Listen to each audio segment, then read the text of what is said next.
Assalamualaikum warahmatullahi wabarakatuh. Jumpa kembali lagi dengan saya Udin dalam channel Kim UD. Asiknya belajar kimia.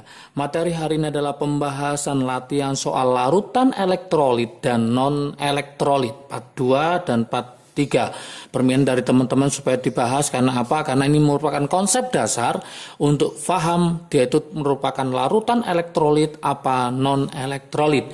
Banyak komentar di bawah untuk membahas latihan soal ini supaya lebih paham dan lebih bisa lagi tentang bab materi ini.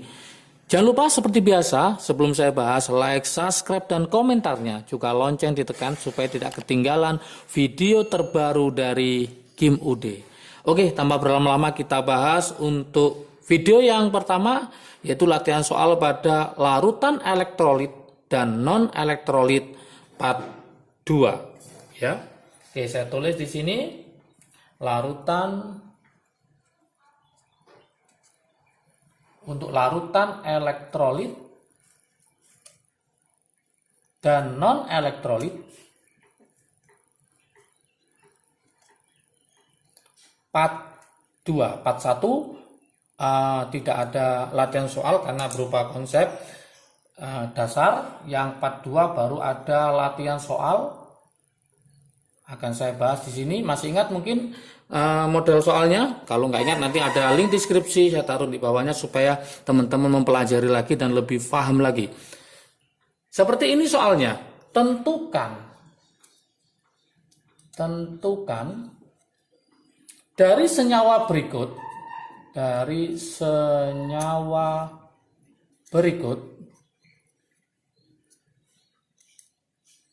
yang dapat menghantarkan listrik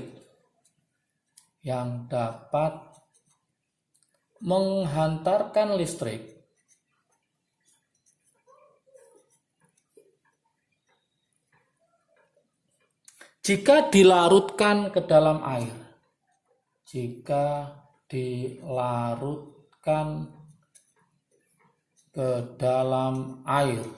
Berarti dia dalam bentuk larutan. Cari ya, apakah yang pertama adalah C4H8,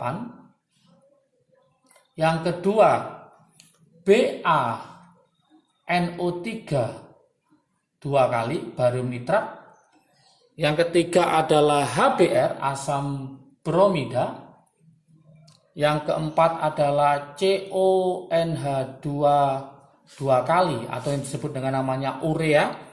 Yang kelima adalah CuSO4 tembaga 2 sulfat. Yang keenam adalah C6H12O6 merupakan glukosa ya. Dia termasuk monosakarida.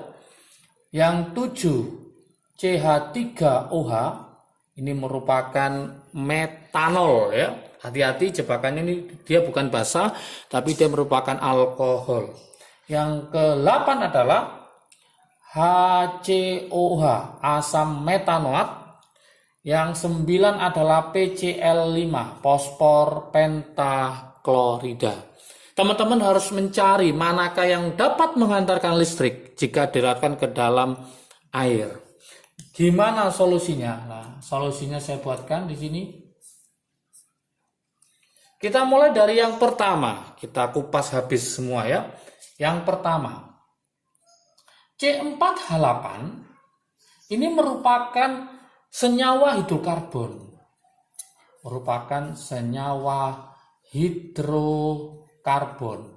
Kenapa hidrokarbon? Karena dia mengandung CXHY. Ada C, ada H. CXHY. Ingat, senyawa hidrokarbon itu dia tidak akan menghantarkan listrik.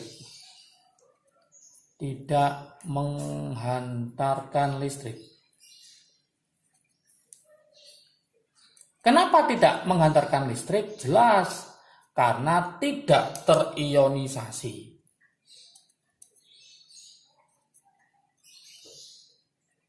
Hidrokarbon nanti bisa apa? Bisa alkana, alkena, alkuna. Nah, untuk C4H8 ini rumusnya adalah CnH2n. Maka dia termasuk golongan alkena. Nama tepatnya adalah butena. Oke. Nomor 2. Nomor 2. Ba, barium nitrat ya. BaNO3 2 kali. BaNO3 2 kali ini merupakan senyawa garam. Merupakan senyawa garam. Ingat, senyawa garam dalam larutan dia akan menghantarkan listrik. Dalam larutan akan menghantarkan listrik. Kenapa menghantarkan listrik? Jelas terionisasi menjadi ion-ion ya. Karena nanti akan terionisasi menjadi ion apa? Yaitu Ba2+ dan NO3-. Karena terionisasi inilah maka dia dapat menghantarkan listrik. Berarti nomor 2 kita ambil, yaitu barium nitrat. Nomor 3. Nomor 3 adalah HBr. HBr merupakan asam kuat. Merupakan asam kuat.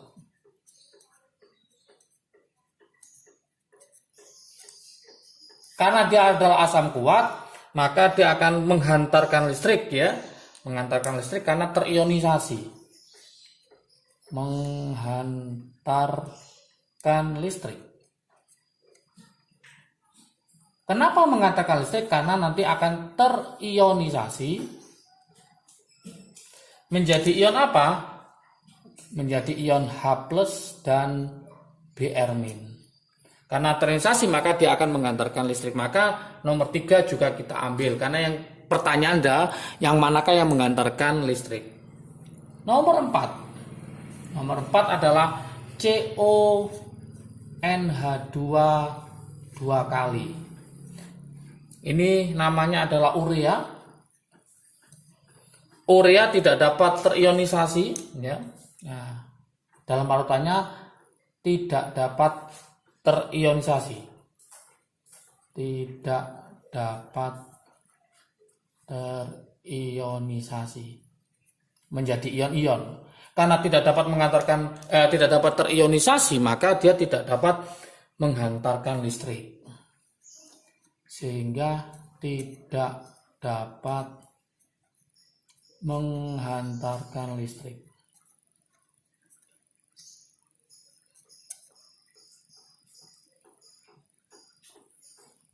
Oke, lanjut kita ke nomor 5. Nomor 5 adalah CuSO4, yaitu tembaga 2 sulfat. Tembaga 2 sulfat ya. Saya taruh di atas ini, nomor 5. CuSO4. Tembaga 2 sulfat ini merupakan senyawa garam. Merupakan senyawa garam. Dan garam adalah merupakan elektrolit kuat. Maka dia dapat menghantarkan listrik. Dapat menghantarkan listrik. Kenapa dapat menghantarkan listrik? Jelas karena dapat terionisasi. Terionisasi menjadi ion apa? Cu2+ dan SO4 2-. Intinya menghantarkan listrik itu dapat terionisasi. Yang nomor 6, kita bahas yang nomor 6 sekarang. Nomor 6 adalah C6H12O6. Ini merupakan golongan gula. Golongan gula. Nah, monosakarida ya. Saya ambil glukosa ya.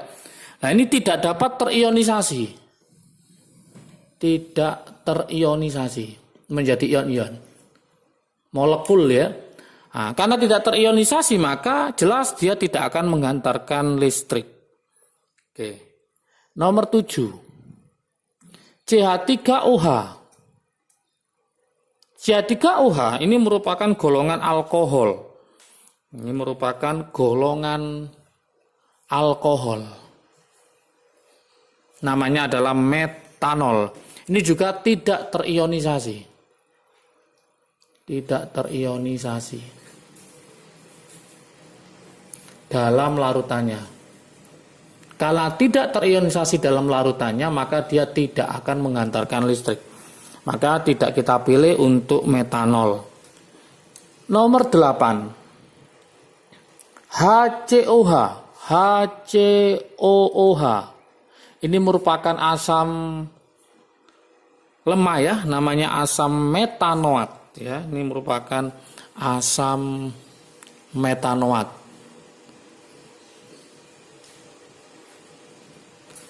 Ini bisa terionisasi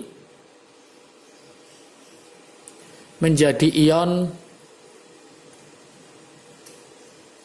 HCOO- dan H+. Karena terionisasi maka dia dapat menghantarkan listrik. Maka kita ambil HCOH. Maka yang kita ambil tadi mulai dari BaNO3, HBr kita ambil, CuSO4 karena garam, urea tidak, metanol tidak, HCOH kita ambil. Terakhir nomor 9 penjelasannya, PCl5 ini merupakan senyawa kovalen nonpolar. Senyawa kovalen nonpolar. Ingat, senyawa kovalen nonpolar dalam larutannya dia tidak akan bisa terionisasi sehingga tidak akan mengantarkan listrik. Maka tidak bisa terionisasi sehingga karena tidak bisa terionisasi maka tidak menghantarkan listrik.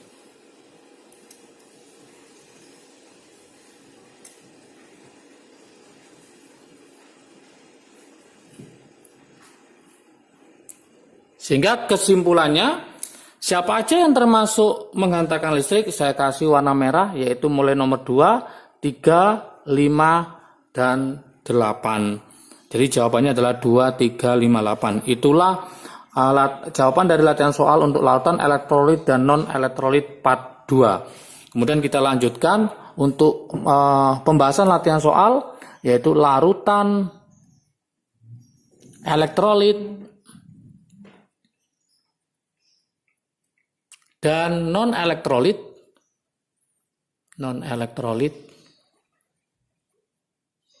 yang part 3. Untuk materinya nanti bisa dipelajari lagi di video sebelumnya. Kalau lupa nanti saya kasih link deskripsi di bawahnya ya. Langsung dipelajari lagi supaya paham. Gimana model latihan soal untuk part 3-nya? Seperti ini. Tentukan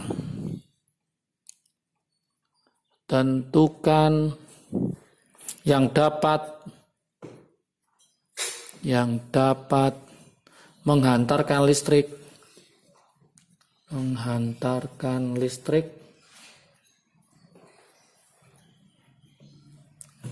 untuk yang pertama. Yang pertama adalah larutan glukosa.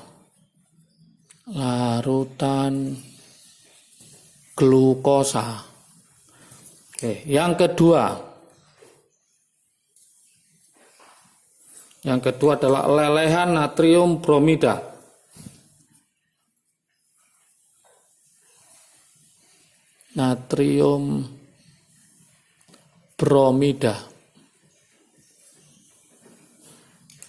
Yang ketiga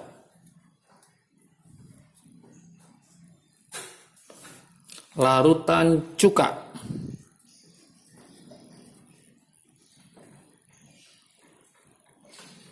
Yang keempat, larutan asam sulfat.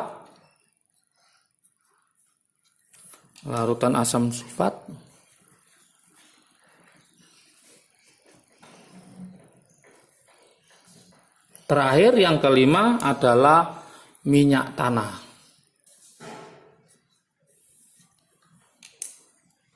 Manakah kira-kira yang dapat menghantarkan listrik? Oke, kita coba solusinya ya. Solusinya seperti bagaimana?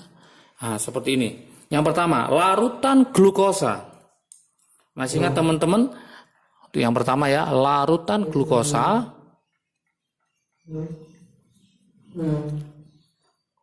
tidak akan menghantarkan listrik. Kenapa? Dia senyawa karbon ya, senyawa karbon. Senyawa karbon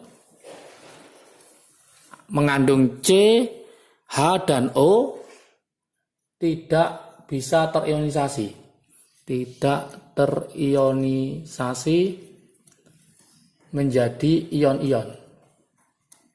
Jadi tidak terionisasi menjadi ion-ion. Karena tidak terionisasi menjadi ion-ion, maka dia tidak menghantarkan listrik. Itu larutan glukosa.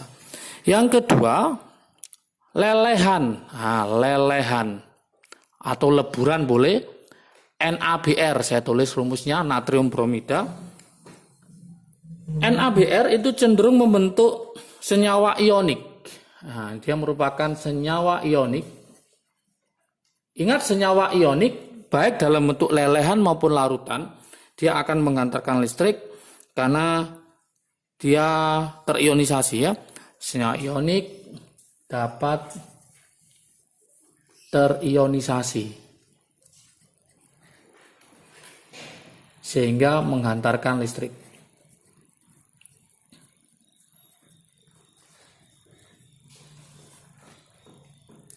Yang nomor 3 itu larutan cuka. Larutan cuka. Rumusnya adalah CH3COOH. Larutan cuka ini juga termasuk larutan elektrolit tapi lemah. Dia adalah asam etanoat. Merupakan senyawa kovalen polar, dalam bentuk larutan akan terionisasi. Ini akan terionisasi menjadi apa? CH3COO- ditambah H+.